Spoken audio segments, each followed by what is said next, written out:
কি মনে পড়ে সেই আগের দিনগুলোর কথা? বন্ধু, কালকে কিন্তু শুক্রবার, সবাই তাড়াতাড়ি ঘুম থেকে উঠে গেমে আসবি। সবাই মিলে একসাথে সিএস খেলবো, তাইলে গিল্ডের ডক্টরটা তাড়াতাড়ি পূরণ হয়ে যাবে। আরে বন্ধু, সবাই তাড়াতাড়ি জোনের দিকে দৌড়া, তাহলে তাড়াতাড়ি গিল্ডের ডক্টরটা পূরণ হবে। আর এবার কাস্টম পাওয়ার সাথে সাথে আমরা কিন্তু ওই গিল্ডগুলোর সাথে ভার্সেস করব যারা আমাদের আগের বার হারাই দিছিল।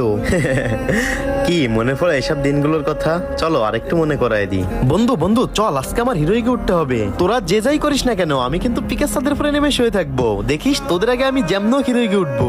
বন্ধু বন্ধু ম্যাচে হিপহপ পড়ছে, সবাই স্ক্রিনশট মার। আর হ্যাঁ, এই হিপহপ প্লেয়ারটাকে মারতে পারলে কিন্তু সবাই মিলে লল দিব। আর প্রতিটা স্কোয়াডে এমন একটা প্লেয়ার তো থাকবেই যে কিনা সবার আগে এনিমি দেখে সবার আগে রাশ দিয়ে নক হয়ে যাবে আর বলবে কি করিস তোরা, বুঝি না তোরা খেলা পারিস না, আমি ফুল ড্যামেজ দিছি, 3টা নক করছি।